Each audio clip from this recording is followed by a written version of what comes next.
Momento Gibizila, as suas dicas de filmes, séries, quadrinhos e discos. Oi, gente, tudo bem? Não sei fazer com a mão esquerda. O quê? Não sei fazer com a mão esquerda, só com a mão direita. Muito bem, vocês estão aí escutando a gente?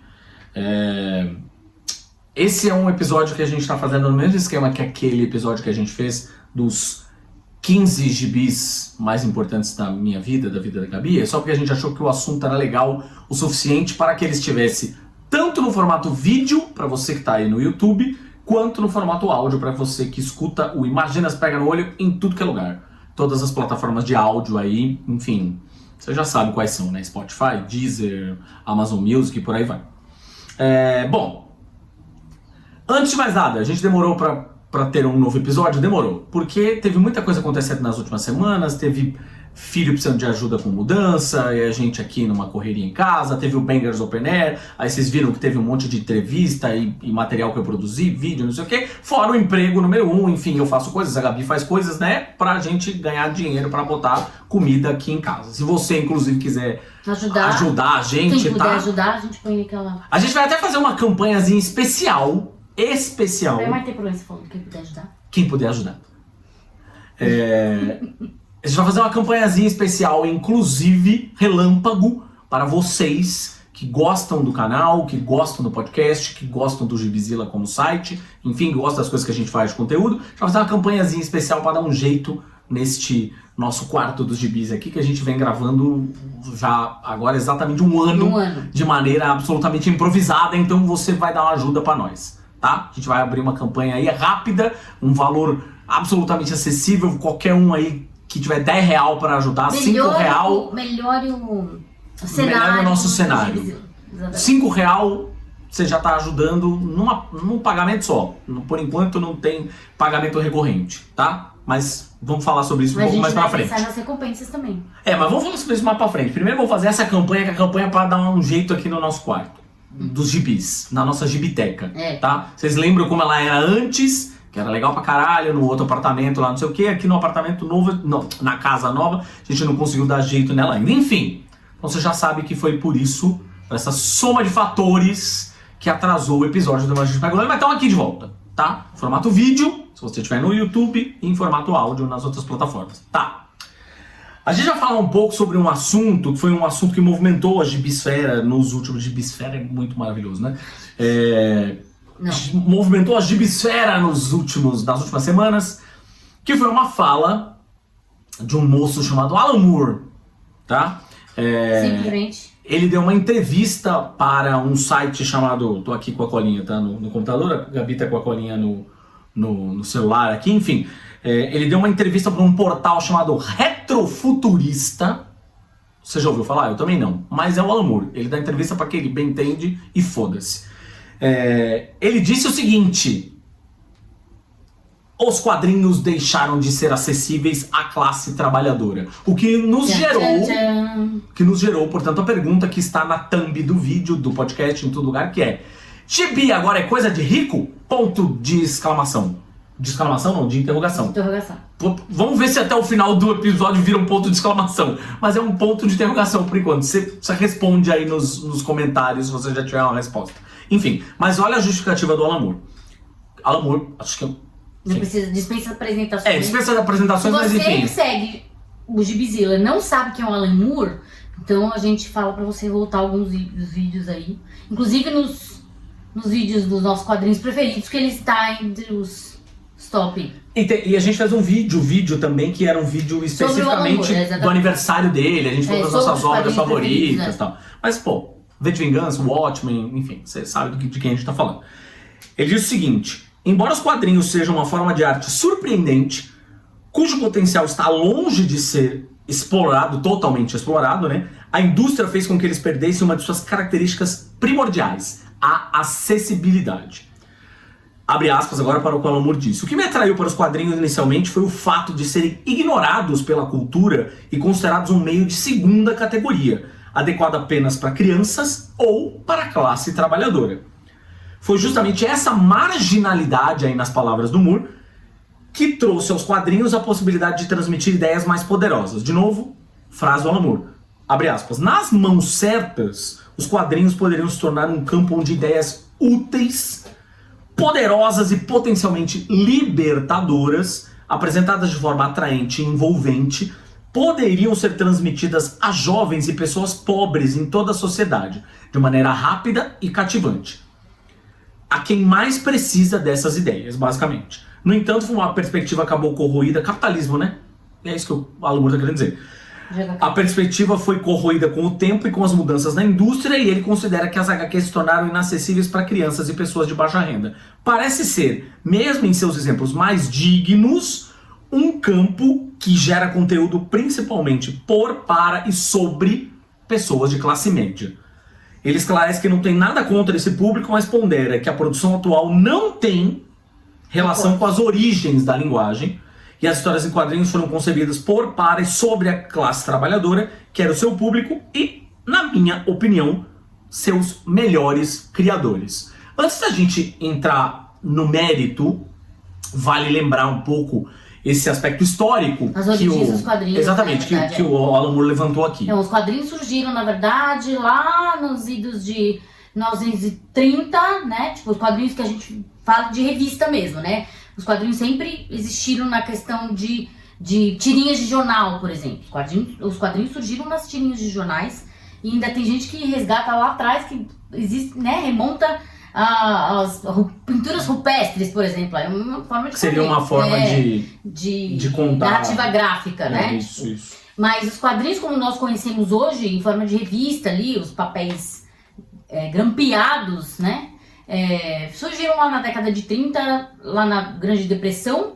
E vamos lembrar que surgiram nos Estados Unidos, né? Os comics de heróis que a gente está falando, surgiram lá, e vale a pena lembrar que a escassez de papel era absurda naquela época também. Escassez de muita coisa era, né? Mas, sim, afinal de contas, estavam passando pela Grande Depressão. Não à toa tinha esse nome.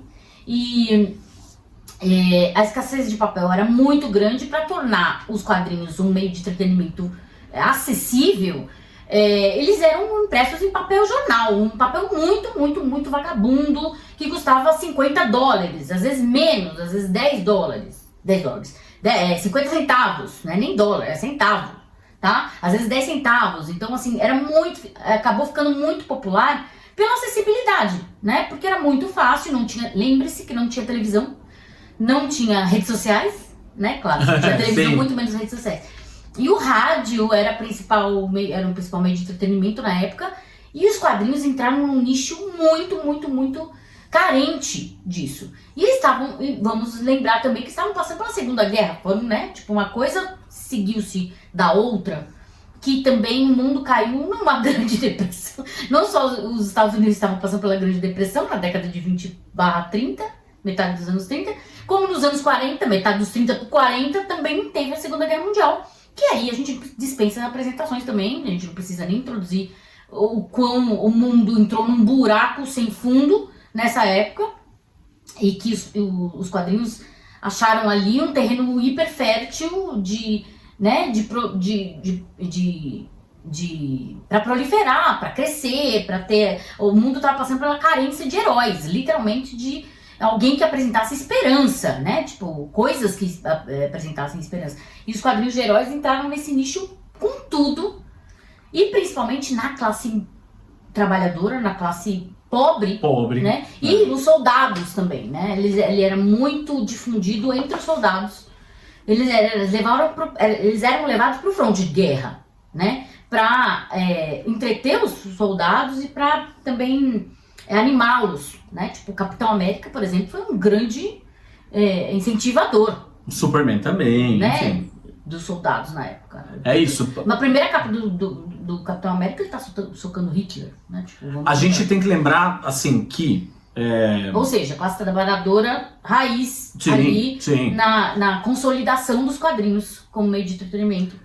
A gente tem que lembrar que os gibis, naquele momento, eles eram produzidos inicialmente para crianças, tá? Vamos lembrar, a base dos quadrinhos é o público infantil. Começou com entretenimento para crianças. E não era nem herói, tá, gente? Eram realmente, tipo, personagens infantis, né? O Yellow Kid. O Yellow Kid, exatamente, E depois o Little Nemo, essa coisa toda, beleza. Né? Ou seja, são considerados aí, né, os primórdios dos quadrinhos e tal. Mas se a gente for para uma coisa que está mais próxima da nossa realidade, assim, né, a coisa dos quadrinhos de heróis, por exemplo. Que aí um pouquinho. Ainda era criança, tá, gente? Ainda era criança, exatamente. Igual eu sempre fui criança, mas ainda as histórias eram um pouco mais elaboradas que acabaram caindo nas graças dos adultos. Tipo, os adultos começaram a se interessar pelo que as crianças estavam lendo, achavam aquilo interessante. Exato. E aí a coisa foi crescendo cada vez mais, né? Tipo, a narrativa foi ficando um pouco mais como é que se diz? Sofisticada. Assim, sofisticada entre aspas, né? Porque não era tão sofisticada quanto um Alan Moore V de Vingança hoje. Mas naquela época ainda começaram a ter uns quadrinhos um pouquinho mais sofisticados e não tinha aquela... E começou aquela questão de uma separação entre o que era totalmente infantil e totalmente adulto. Nesse caso não tinha muita separação, assim, tipo, era... claro, não tinha sexo, não tinha nada disso. Tinha as gibis de sexo separados. Mas era outra coisa, sim.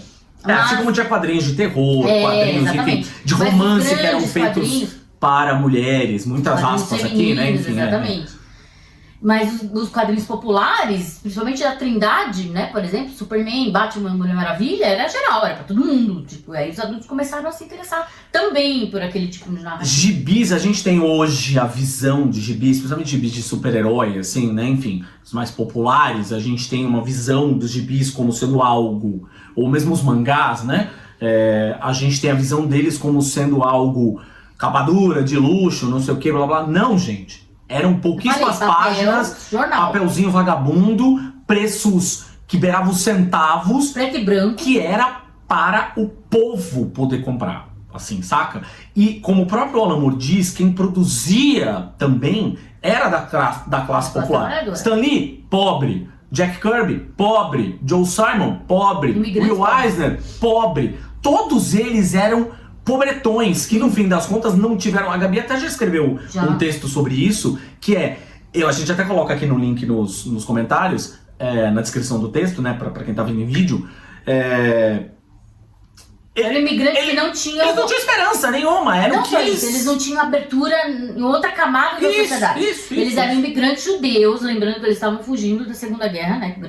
Os pais do Stan Lee, os pais do Jack Kirby estavam fugindo da Segunda Guerra, foram para os Estados Unidos e tentaram criar vida lá, se estabelecer lá. Então eles eram pobres, viviam no subúrbio, viviam tipo, na verdade, quase nos bairros, os piores bairros que tinham na época, e não eram aceitos na sociedade. Tipo, havia, inclusive, tipo, sei lá, os pais deles eram advogados na Polônia, advogados na Alemanha, mas nos Estados Unidos eles não conseguiam se estabelecer na profissão deles. Então eles começaram a trabalhar na mão de obra mesmo, literal, assim, sendo ajudante pedreiro, sendo pintor, sendo vendedor de calçado, de coisa, tipo, né, na base da pirâmide, não onde uma situação melhor como eles eram nos países deles, no caso, tipo.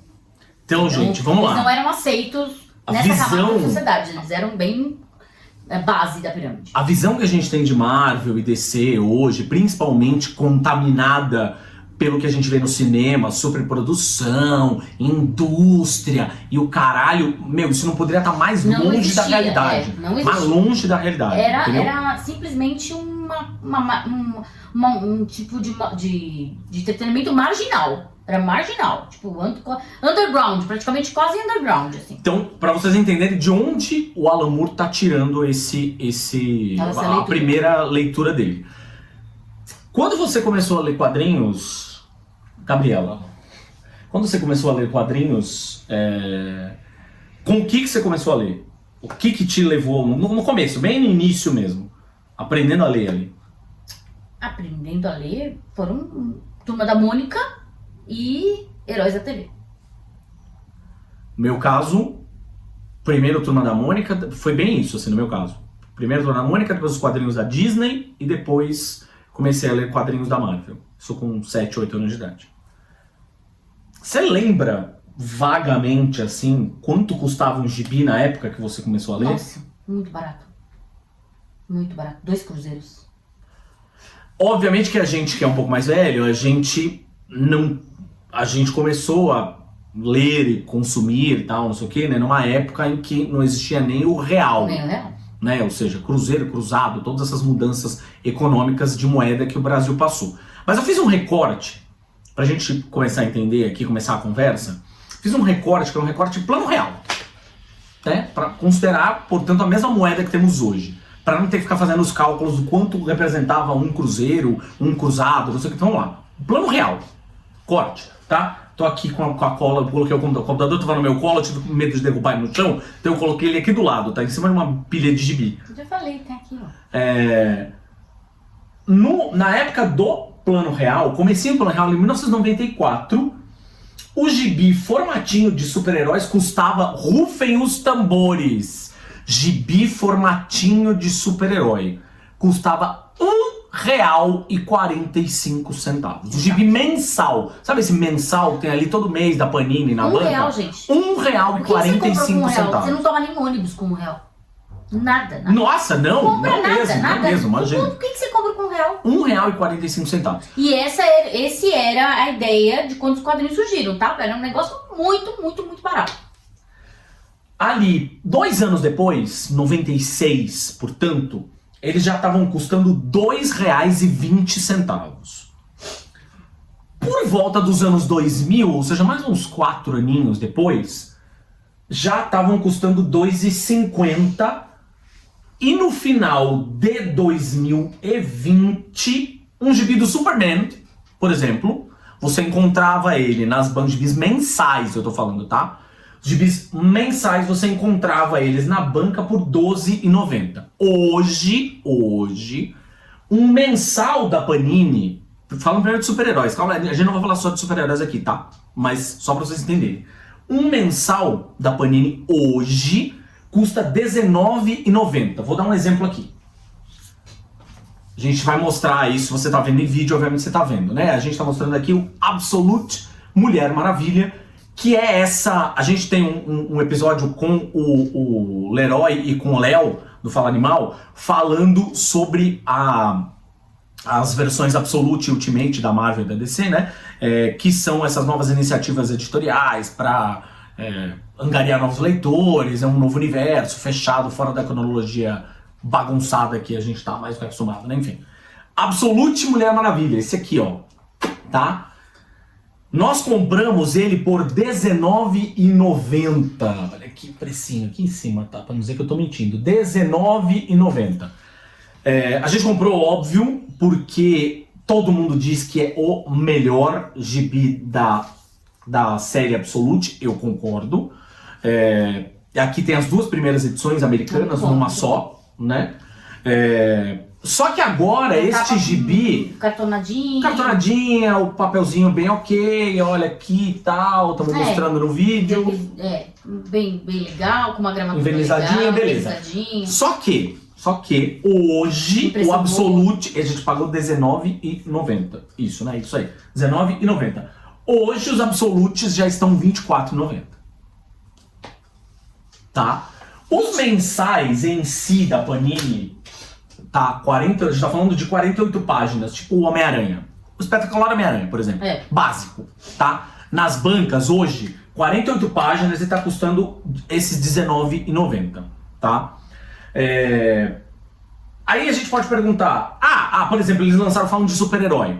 Foi uma coisa que eu até gravei um videozinho curtinho daqueles Gibizilla Express no canal, aqui também no canal de shorts, aqui você encontra no YouTube. Quando eles lançaram a fase dos X-Men pós-Krakoa, relançamento dos X-Men, aí fizeram vários gibizinhos dos X-Men, mais curtinhos, aquela história toda, custando R$14,90. Ok, né? Mais acessível. As 48 páginas. Então eu comprei o primeiro, né? Que tinha lá as primeiras histórias escritas tanto pelo Jed McKay quanto pela Gail Simone, né? Com as 2 equipes principais ali. Mas eles lançaram Wolverine, Deadpool, lançaram vários, né? Daquela nova fase pós-costura, arquitetura do menino Jonathan Hickman. Beleza. Só que logo depois, este valor já aumentou para R$19,90. Ou seja, são quase 20 contos. E a gente tem que pensar também que isso pode ser uma estratégia, né? Tipo, vamos lançar com esse preço mais... De fácil acesso. De fácil acesso, ficar um mês mais ou menos com isso, até aí a gente coloca um preço mais... É isso. E aí ele não passa pela cabeça deles, por exemplo, que a galera que compra isso para de comprar depois, porque vai ficar mais caro. Exatamente. Então, tipo... Um gibi mensal da Turma da Mônica, hoje, aquele pequeninico, né, que é um formatinho, de fato, 48 páginas. Eu não tô falando desses que estão aqui atrás de nós, ó, você que tá vendo no vídeo, tô mostrando na nossa prateleira que tem as gráficas MSP. Não é. Não são as gráficas MSP, tô falando aquele gibi pequenino clássico da Turma da Mônica. Eles ainda são publicados. Grampeadinho. Tá? Também pela Panini. Agora não é grampeadinho, é coladinho. Tem uma lambadinha. R$7,90 eles custam hoje. Tá? R$7,90. É isso que eles custam, tá? Mensal. Isso é o que de mais barato a gente tem nas bancas para servir, talvez, como porta de entrada, sendo publicado mensalmente, mês a mês, tá? Para servir como porta de entrada mais famosa. A gente já vai falar sobre outras possibilidades aqui, mas a mais famosa, a Turma da Mônica. Todo mundo sabe quem é a Turma da Mônica. Gibi do Homem-Aranha, gibi do Superman, gibi dos X-Men. Isso é o mais popular. Óbvio, aí a gente tem os mangás sendo publicados por uma JBC, por uma New Pop, os mangás mensais, que tem números sendo publicados mês a mês. Não estou falando dos especiais, tá? Que circulam mais ou menos nestes valores entre 15 e 30, dependendo do mangá, tá? E dependendo da editora. Ou seja, estes são... Aí tem Cavaleiro do Zodíaco, tem, sei lá, Full Metal Alchemist, Demon Slayer, Chainsaw Man, e tô falando, de novo, dos mais populares, assim, né? Porque tem a versão em anime, enfim, as pessoas, né? One Piece. Tem One Piece, One Piece, se não me engano, é a Panini que publica. Mas, enfim, a gente tá falando de gibis, que são gibis que, claro... Também já tivemos essa conversa em outras ocasiões aqui, em texto, em podcast e tal. Não é uma garantia que a criança que está lá... Vai ser uma porta de entrada para os quadrinhos. Não, a criança está lá empolgadona vendo o filme do Homem-Aranha. Vai ter agora o novo filme do Homem-Aranha. Caralho, viu o Homem-Aranha, quero ler o gibi do Homem-Aranha. Não é garantia nenhuma. Não, isso cada vez está... Ela pode querer jogar o jogo do Homem-Aranha. Tem um videogame do Homem-Aranha, eu vou jogar. Que a gente fala muito sobre a renovação de público dos quadrinhos, por exemplo. Não tá acontecendo, não tá rolando. E aí, quais são os fatores? Será que esse fator aí eu vou falar o seguinte. Quais são os fatores que estão impedindo de que o público de quadrinhos se renove? A gente viu esses dias um vídeo do Link, do Alexandre Link, lá do Quadrinhos na Sarjeta, em que ele beira esse assunto assim também. Beijo careca? Beijo no careca. Que ele beira um pouco esse assunto também, né? Assim, pra nós, de verdade, o que nós começamos nós enquanto leitores, tá? Na casa dos 45 mais. Nós estamos 45 mais, não o preço, na nossa idade. Tá chegando. A gente começou a ler gibis, como a gente falou, com os heróis, com da Disney, que hoje tem bem menos, né? Enfim, mas tinha os mensais da Disney, Turma da Mônica, aquela história toda. Beleza, essas opções de entrada, de alguma forma, ainda que mais caras do que nossa época, elas ainda existem. Claro, não vou ser eu dizer aqui, mas é óbvio, tinha que estar custando R$2. Não vai custar R$2. Muitos anos se passaram, a situação socioeconômica mudou pra caralho, inflação pra cacete, desvalorização de salário, a gente tem altas anuais e às vezes até em alguns momentos chegaram a ser mensais de papel. O papel hoje é muito mais caro do que era naquela época. Então, gente, é óbvio que eu não vou virar pra vocês e dizer o gibizinho tinha que estar custando 5 conto. Ainda tem uma questão de apelo também, de apelo aos gibis. Como eu falei, a gente nasceu numa época que não existia redes sociais. E você entrar numa banca, por exemplo, a banca tinha muito mais apelo, né? Você passava na frente da banca e tinha lá toda a sorte de gibis que você podia escolher. Hoje É muito difícil uma pessoa entrar numa banca, gente. É muito difícil. E hoje as bancas vendem de tudo. Você pode ver, guarda-chuva, isqueiro, refrigerante. Jornal e revista? Exato, porque Olha. se elas fossem sobreviver de jornal, revista e gibi, elas tinham falido. Tipo, presta atenção. Quantas vezes você, velho, que entra em banca, não vale. Tô falando das pessoas que não estão acostumadas a entrar em banca. Sim, Quantas sim. vezes você tem vontade de entrar numa banca? A não ser que seja pra comprar isqueiro, cigarro, chiclete, coisas assim que você sabe que vem. Recarregar o bilhete único. Recarregar o bilhete único. Sabe? Se você mora em São Paulo, Exato, você sabe o que você a gente tá entra falando. numa banca pra comprar revista, pra comprar HQ. Então assim, a banca era um lugar que a gente frequentava. É diferente, é um lugar que a gente frequentava. A gente ia acordar, a gente marcava no calendário quando ia sair a próxima edição e a gente ia na banca comprar. Às vezes o cara reservava pra gente. Aí Porque depois... a gente era fiel, é um público fiel. A Gabriela vem aqui todo mês comprar o Demolidor. Aí depois E eu isso ia foi lá meio e comprava. mudando pra aquele lugar que hoje também é mais raro, ainda existe, mas é mais raro, que eram as lojas especializadas em quadrinhos, né? Exatamente. Aí foi meio que migrando, porque aí tinha muito mais opções, tinha o cara lá que era o cara que manjava tanto quanto a gente chegava, trocava ideia. A mesma ideia de uma locadora, por exemplo, e aí também né? você tinha outras ofertas de coisa importada, que não saía, Sim. nem ia sair aqui no Brasil em longo prazo, nem médio em longo prazo, coisa que nem veio pra cá. Eu tenho coisa que eu comprei nessa época que nem veio pro Brasil, que saiu só lá fora, entendeu? Por quê? Eu já tava já tava trabalhando, já tava com meu dinheiro, e aí eu gastava com o que eu quisesse. E aí eu já ia lá e já tinha um pouquinho mais, um poder aquisitivo um pouco maior e gastava com gibi importado, né? Me fudi, mas enfim. Assim, eu nem vou falar, na verdade, das Qual possibilidades... o seu vício? Eu não vou falar, na verdade, das possibilidades de consumir gibis piratas e tal, né? Sim. Enfim, que as pessoas, obviamente, conseguem hoje, muito diferente da nossa época, conseguem entrar em qualquer site desses de torrents e afins. Tem lá os gibis em PDF, tem sites especializados, tem os gibis, tanto os americanos que saíram lá fora, quanto os mangás, não sei o quê. Tem a galera que ainda traduz, Gente, né? era só físico. Gibi era só Hoje ainda tem essa possibilidade. Esquece, tipo, gibi, esquece a internet. Tipo, a gente não lia gibi na internet, a gente não baixava, nada disso. É isso. A gente comprava ele físico. Mas o que a Gabi estava falando de formação de novos leitores é assim, nós fomos formados enquanto leitores. Hoje, formar muitos leitores novas gerações de leitores, formar e fidelizar, que esse é o grande ponto, não é só formar, né? Você vai, faz lá, o cara tem a vontade de ler o gibi, depois ele continuar a ler o gibi, ou ler gibis. A gente começou a ler com Turma da Mônica, com Disney, com os quadrinhos de super-herói, e depois a gente foi descobrindo outras coisas, isso é que é o legal.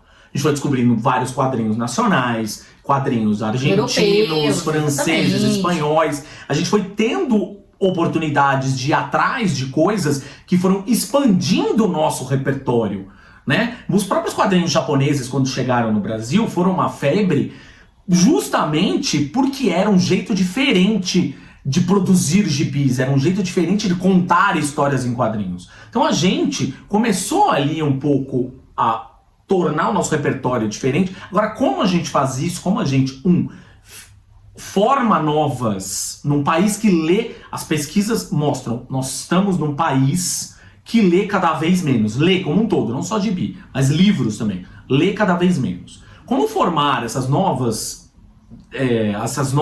gerações de leitores, novos públicos de leitores, como formá-los e, dois, como fazer com que eles saiam, porque, legal, tem a Turma da Mônica lá por R$ 7,90, mas que outras opções eu posso oferecer para ele além da Turma da Mônica? Que outras opções eu posso oferecer para ele além do Homem-Aranha que tá custando R$19,90? E não, ainda entrando numa outra coisa que eu acho que o mercado de quadrinhos é terrível na formação de novos leitores, que é ter longas sagas, né?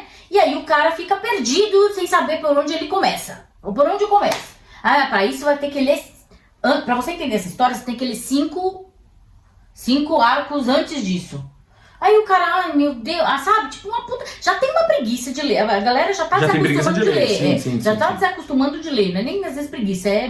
Na verdade é costume mesmo. Tá coisa cultural mesmo. Tá cada vez menos leitores, né? As pessoas não querem mais ler. Aí você tem que falar pra ele que ele tem que ler 5 gibis antes de entender o que tá acontecendo.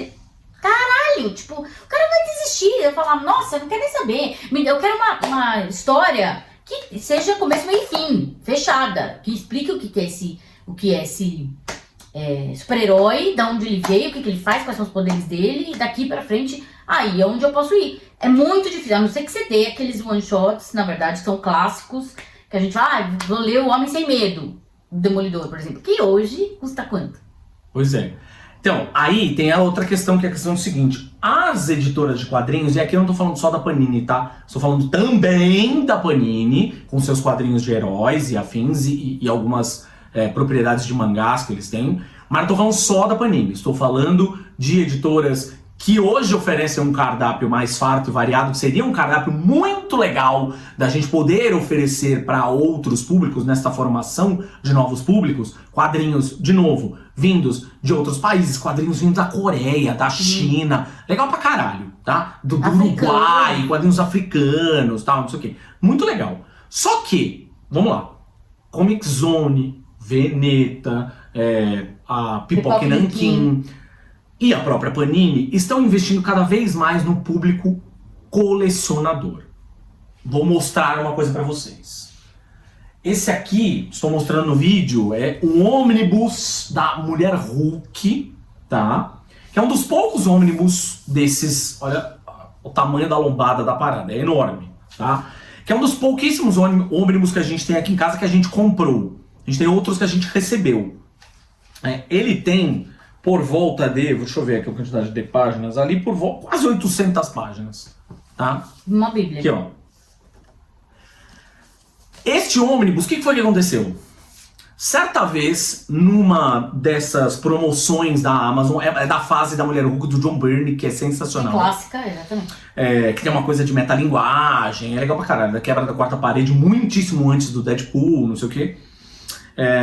Numa dessas promoções da Amazon, eu tava olhando lá, não sei o que, aí me deparei com este gibi, este ônibus, por R$120. Perceba que já é um preço grande, mas nós estamos falando de 800 páginas, volto a dizer. E aí eu vi R$120, caralho. Comprei. Esses dias, quando eu estava montando a pauta deste nosso programa, eu fui olhar quanto ele custa sem estar no desconto. Ele custa exatamente R$294,90, quase R$300. Ou seja, é mais do que o dobro do que eu paguei. E os gibis nesta pegada, esses clássicos, estão todos meio que saindo nessa vibe. 150, 200, R$300.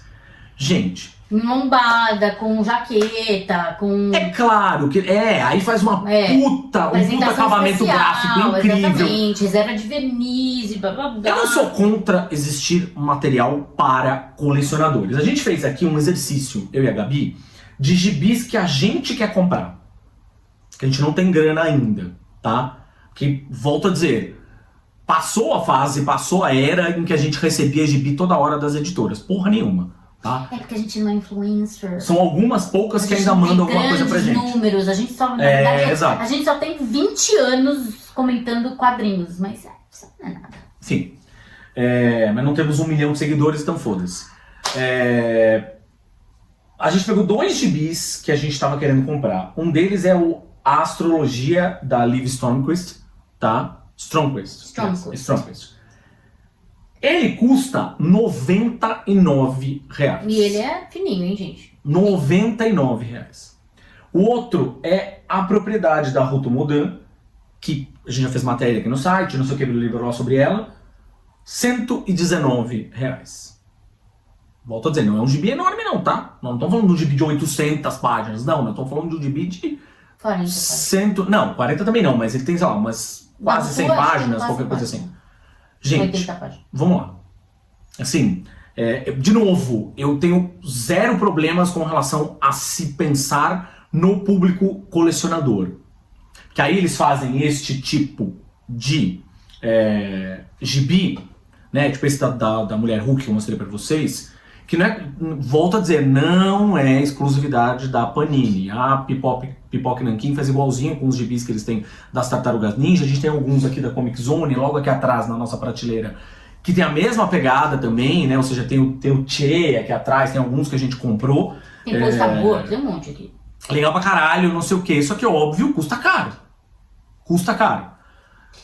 Ah, vamos fazer tem uma coisa que muita gente fala, vamos fazer uma tiragem mais ampla, maior, ao invés de fazer, sei lá, Limitado. 500 mil, 2 mil exemplares, faz, sei lá, 5 mil, 10 mil exemplares, porque, óbvio, quando você vai negociar com a gráfica, Fica mais barato. uma tiragem maior fica mais barata. Não é garantia de que vai vender. Ah, porque aí você vai conseguir vender mais barato. Não é garantia. Exato, porque aí Não é garantia. o estoque fica encalhado. Não é garantia, você pode vender talvez um pouco a mais. Por quê? Porque este é um gibi que é feito para colecionador. Ainda assim, ainda que ele seja um pouco mais barato, ele não vai estar muito mais barato. Ele, ao invés de custar 300 reais, ele não vai custar 50. Porque ele não é um gibi popular, gente. Ele não vai custar 50. Eles não vão conseguir fazer com que o gibi, pensado desta forma, vá custar 50 reais. O Link usou um exemplo muito bom, que eu acho que é importante, que foi um vucu-vucu aí na gibisfera nas últimas semanas, que é o City Hunter, um mangá clássico, tá? Tá sendo lançado no Brasil, vai ser lançado no Brasil pela Pipoca Nankin. Eles anunciaram o gibi. Eles vão vir sempre numa edição.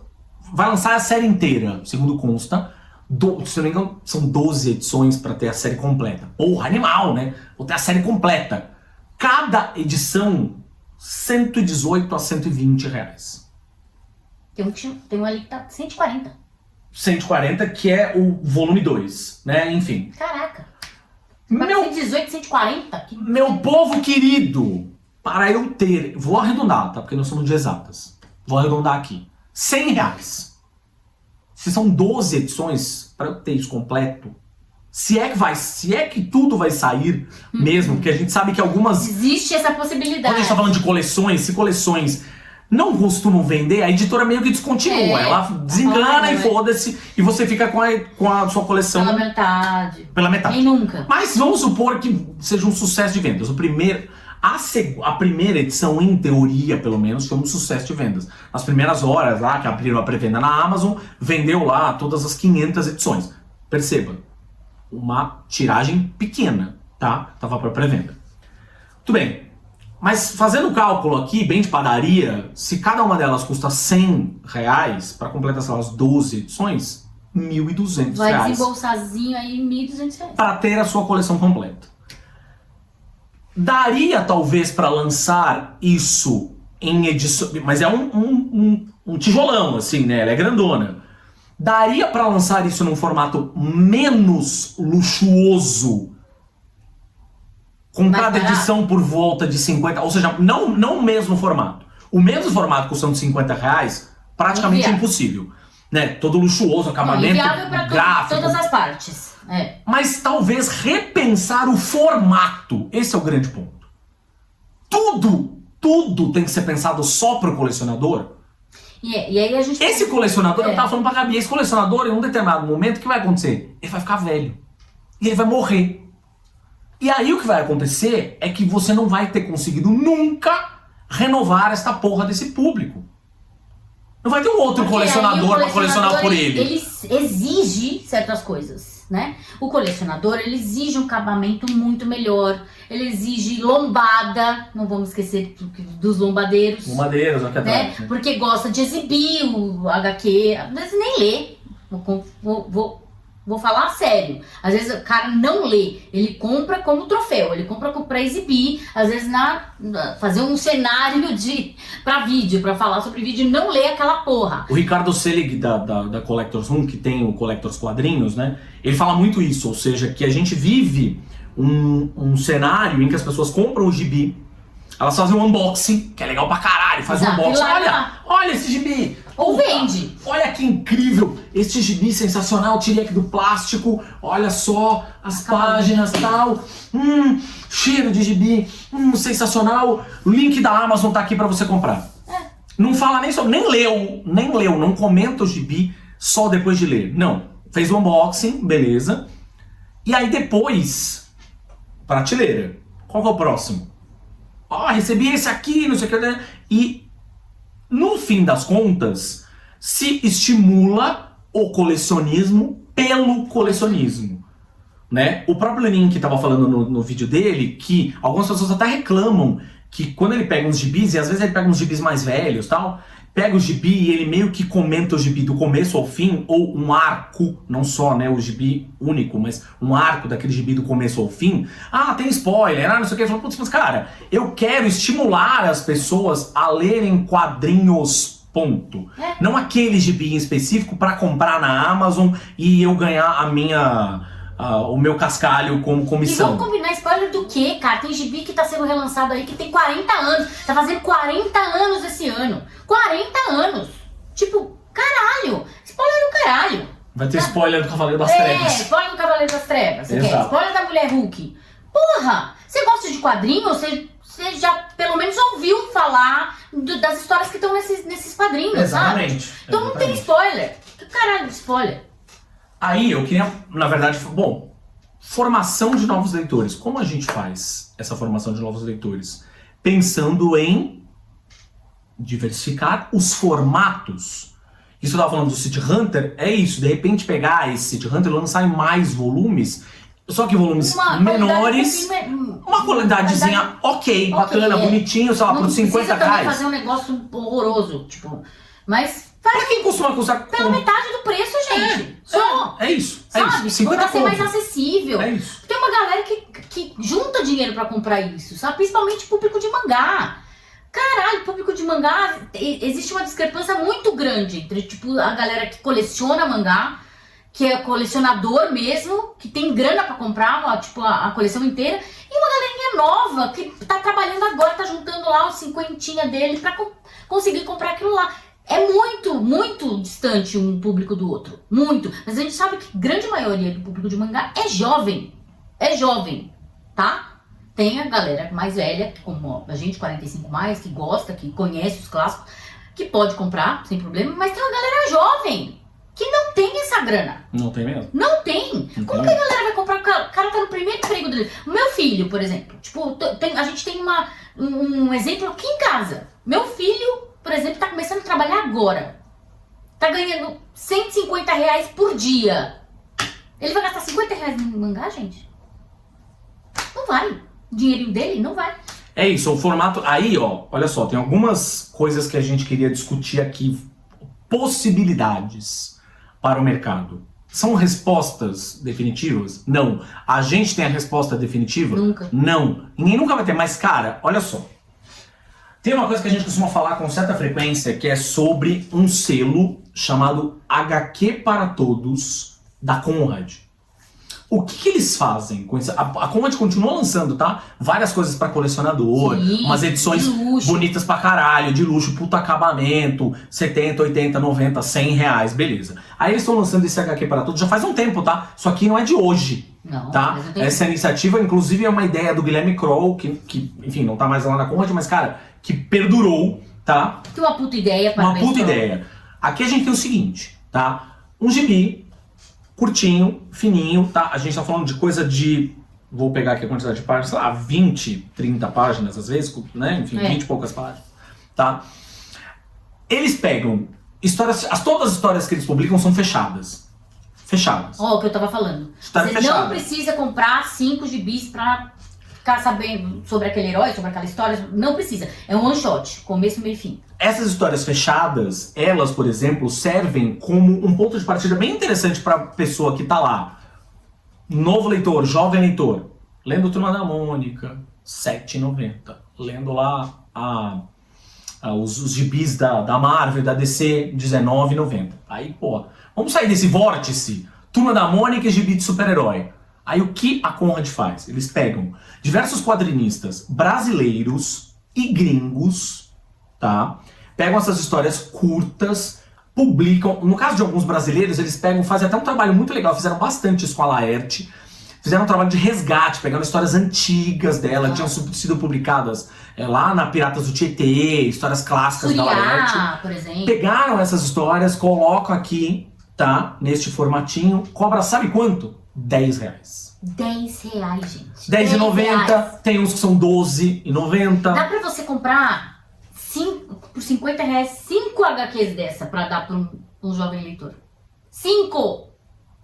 E aqui é uma história, por exemplo, que é uma quadrinista holandesa, tá? Falando sobre o dia a dia trágico das pessoas que são expulsas dos países onde elas moram, enfim, dos sobreviventes de uma série de tragédias. Isso aqui é jornalismo em quadrinhos. Este que eu tô mostrando aqui, que se chama Refugiados, obrigado pela palavra que estava me fugindo. Um Dia em Karateb, tá? Que é um lugar onde existia um campo de refugiados, de pessoas fugindo da Síria, da Líbia e por aí vai. Cara, sabe quanto eu paguei nesse gibi? R$10,90, tá? E olha o acabamento dele. Olha o acabamento. Não é um acabamento mais simples, mas é muito papel bonito. Vagabundo, é capa cartonada, é papel com a gramatura grossa, até grossinho aqui. Tem que ver como tá aqui. 24 páginas, 17 por 24. Muito legal. Tipo, olha a impressão. Colorido, que é caro, encarece pra caramba. Sabe, gente? Pelo amor de Deus, R$10. Ai, não, porque é muito caro, porque é muito... Cara, é isso. Os caras acharam um jeito de fazer recomendável para maiores de 14 anos, aqui ó, para os adolescentes lerem. Isso aqui, gente, assim, volto a dizer, a Conrad, ela não tá fazendo aqui não tá fazendo uma... Eita, meu Deus, mas as palavras estão me fugindo hoje, tá? Não tá fazendo caridade. Caridade. Não tá fazendo caridade. Porque eles continuam publicando quadrinhos animais incríveis, lindos, com puta acabamento para colecionadores. E eles estão fazendo. Eles têm que comprar o direito desse quadrinho. Sim, tá caro. Comprar direito, isso é uma coisa importante. Ou seja, quando você compra um quadrinho lá de fora, obviamente você compra os direitos, tem que pagar os direitos, né? Tudo se encarece também o preço final. Então eles continuam fazendo isso para os colecionadores. Mas isso aqui é formação de novos leitores. Exato. Eles são... Ah, claro, Gabriela, Thiago, eles são... Porra, é a Conrad, né, mano? A Conrad é uma editora consolidada. Caralho, mas eles estão fazendo isso. Eles estão criando novos leitores para eles mesmos. Você percebe isso? Isso é investimento. Investimento da editora no público deles. Aí nós podemos falar, por exemplo, de editoras independentes. Por exemplo, tem os nossos amigos 013 lá de Santos, Praia Grande, Praia Grande, são os meninos da Kaiju. Esta revista, Raios e Gritos, que eu tô mostrando aqui no vídeo, tá? É uma revista que é uma coletânea sempre, ou seja, são várias histórias, e que eles vão, depois de 3, 4 gibis, eles fecham essa história, e se a história fez sentido, se a história teve impacto, teve feedback dos leitores, o que eles fazem? Eles transformam isso numa revista própria. Que de novo, começo, meio e fim, uma revista própria, tá? E aí, putz, se for legal, tem um segundo volume, um terceiro, blá blá blá. Isso aqui eles têm publicado trimestralmente, essa Raios e Gritos. A gente tá falando de coisa, também, mas umas 20, 30 páginas, 20 e poucos, 30 páginas. Sabe de quanto a gente tá falando isso aqui? R$15. R$15. Eles vendem no site deles, uma editora independente. Não é Panini, não é Conrad, é uma editora independente. Eles vendem lá no site deles, tá? Ou em qualquer dos grandes eventos de cultura pop. Grandes não. Eles estão nos grandes, nos médios, às vezes até nos pequenos, enfim. Eles estavam na Ogra no último... Isso, exatamente. Eles estão lá, tal, não sei o quê. E aí eles, óbvio, tem algumas apostas deles, que são uns gibis um pouquinho maiores, umas coletâneas, mas eles lançaram o Agonia, que é uma coletânea de quadrinhos de terror, que já tá um pouquinho mais cara. Mas, cara, com o dinheiro que eles ganham fazendo isso, eles investem um pouco. Que aí um cara que tem um pouco mais de poder aquisitivo pode comprar. Mas eu não tô falando de R$150. Tô falando de R$50, R$60. Esse é o grande ponto. De novo, formação de público. E tem, obviamente, também a possibilidade de você ir numa feira de quadrinhos, que tem uma porrada, sempre acontece o ano inteiro, em diversos lugares. Sim, se você mora numa cidade pequena, distante, claro que é um pouco mais difícil. Mas nas grandes metrópoles tem. E não só grandes metrópoles, sei lá, se a sua cidade, por exemplo, tem uma cidade um pouquinho maior lá perto, sei lá, por exemplo, cidades em torno de Campinas, falando aqui de São Paulo, né? De Ribeirão Preto, No Rio de Janeiro. Essas cidades acabam tendo as suas possibilidades também de eventos do gênero. E tem quadrinistas independentes vendendo pra caralho pela internet também, tá? É só você entrar no perfil, pô, gostei do perfil do cara, gostei do gibi que ele tá fazendo, não sei o que. Por exemplo, aqui a gente tem um gibi que é do Bruno Bispo e do Victor Front, que são nossos amigos também lá de Santos, que a gente tem a coleção inteira, basicamente aqui. O Victor, que fez curso de quadrinhos comigo, já falei um pouco sobre isso em algumas ocasiões, mas ele fez curso de quadrinhos comigo lá na... Eu era adolescente, ele não era, né? Ele era criança, ele era o mais novo, e é o cara que mais produz hoje, é profícuo pra caralho, produz gibi pra cacete, tudo absolutamente independente. Não é nem que ele é uma editora, ele está ligado a uma editora independente. Não, ele é a editora, uma editora, saca? Eu vou lá e compro o gibi dele. O gibi dele pequeno. Esse aqui que eu tô mostrando, por exemplo, é um dos últimos que eu comprei dele, que é o quadro da sala do meu avô. Pra quem não conhece o Freund, ele tem uma estética totalmente marginal, Sim. De terror, então, tipo, esse é o nicho dele. A gente tá falando de um gibi que eu paguei 20 conto. E sabe o que eu lembrei? 20 Também a reais. Draco fazia isso também, né? A Draco também faz. A Draco também tem uma iniciativa, que é uma iniciativa similar àquela do HQ pra Todos, que também são uns gibis. Mas eles, de novo, tem uns gibis que eles fazem que são gibis e livros, né? Que eles fazem que são maiores, mais luxuosos, aquela história toda, beleza? Geralmente é tudo, no caso da Draco, em 90% dos casos eu acho que é tudo independente, de produção brasileira, independente, né? Mas eles também têm uns gibis que são mais populares, mais fininhos, curtinhos, isso aqui também, esse tipo de preço. 10, 15, 20 reais no máximo e tal. Ou seja, isso são as editoras pensando em formatos diferentes. Eu não vou deixar de falar com a porra do colecionador. Eu não vou deixar de vender pro lombadeiro. Só que eu tenho que pensar que uma hora este público ele vai se extinguir. A coisa vai chegar uma hora que vai acabar. E o que vai acontecer com a tua editora, meu amigo? Você não vai ter formado outro público? Que novo colecionador é? Não vai existir um novo colecionador. Porque não vai existir um novo leitor. Exato. 2 passos atrás. Antes do cara ser um colecionador, ele tem que ser um leitor. Ele tem que começar. Ele tem que começar a ler. Então, as editoras que estão pensando nisso, elas estão pensando também em pegar outros públicos. E aí voltamos na fala original lá do Alan Moore. Talvez um público infantil. Talvez um público com um poder aquisitivo um pouco menor, mas que, porra, ele olha para aquilo e fala, caralho, isso aqui eu consigo comprar. Deixa eu dar uma chance. Isso é bom pra tanta gente, é bom pro leitor final que tá ali, que tem uma coisa que ele pode adquirir, é bom pros novos escritores de quadrinhos, quadrinistas, desenhistas e roteiristas que estão começando, porque é um meio que eles têm de testar, né, de apresentar o trabalho deles para editoras e isso vira vingar e aí eles começarem a fazer quadrinhos. Gente, toda a roda girando, toda a roda do mercado girando, tanto os produtores quanto os consumidores. Vê? Entendeu? É isso, não dá pra fazer grande, eu quero fazer uma puta de uma história fodástica de 180 páginas pra lançar. Não dá. Começa com uma página, com 20 páginas, com 10 páginas, 15 páginas, com um gibi que vai custar 10 reais. É bom pra todo mundo. Pelo menos você começou, tem lá o seu gibi impresso, e aí novos leitores estão lendo o seu gibi. E você pode virar um Alan Moore mais tarde, olha. As editoras, mas você tem que começar por algum lugar. E vou dizer, as editoras grandes, elas têm que começar por algum lugar também. Elas têm que tentar começar por algum lugar. Elas têm que fazer um tipo de provocação para tentar trazer novos públicos para eu conseguir.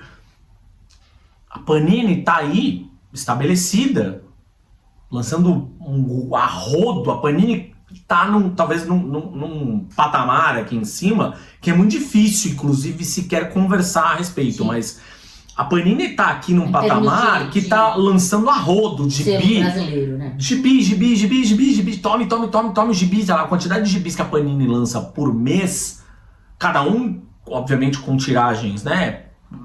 Não pensem vocês que a Panini lança gibis com 100 mil exemplares de tiragem. Enfim, não.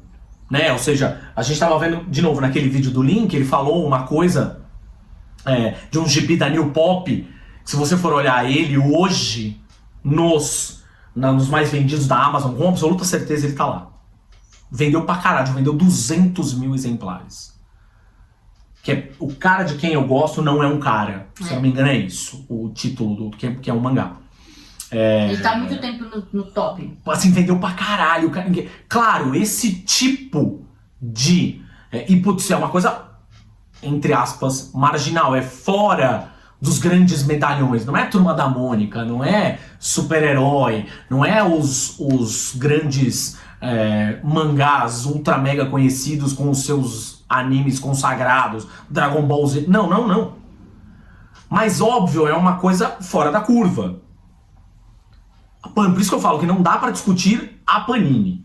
Beleza, a Panini tá aqui em cima, às vezes eles fazem esse lance, tem uma nova fase dos X-Men, vou aí fazer um gibizinho a R$14,90 e tal.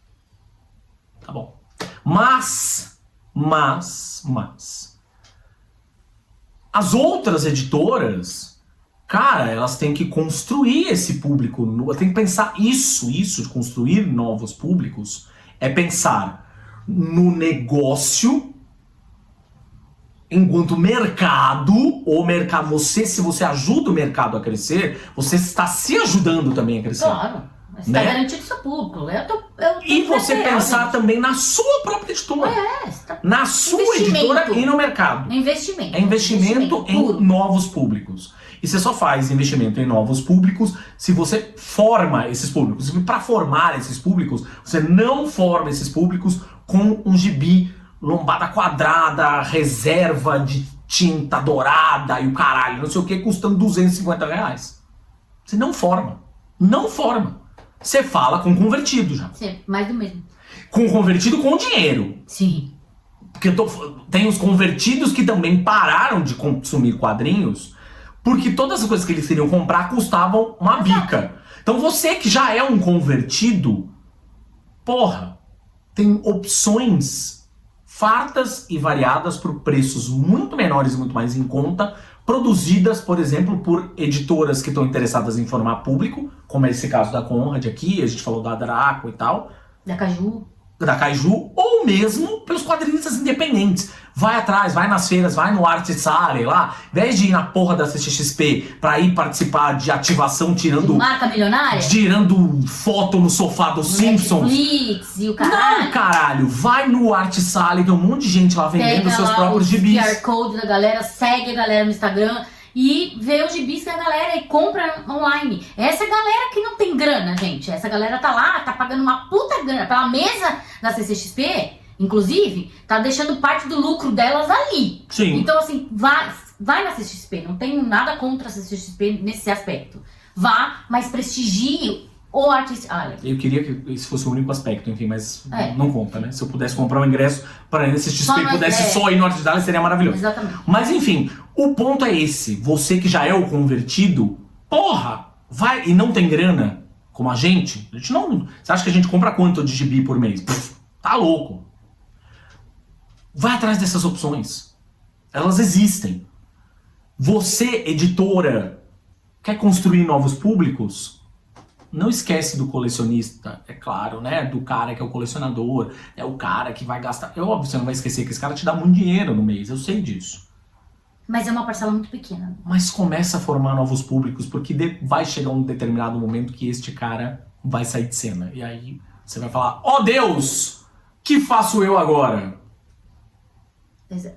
O mercado, enquanto mercado, não só a sua editora, o mercado precisa de mais opções, precisa de mais iniciativas como essas, como HQ para Todos e afins, para formar novos leitores e que não sejam pontuais. E mais uma vez, Alan Moore estava certo. Mais uma vez, Alan Moore estava certo. Veja só. Porque a culpa é de quem? Do capitalismo. Joga a carta da culpa é do capitalismo. Capitalista. Obrigado por você ter ouvido / assistido a gente até o final mais uma vez. Um beijo e até o próximo.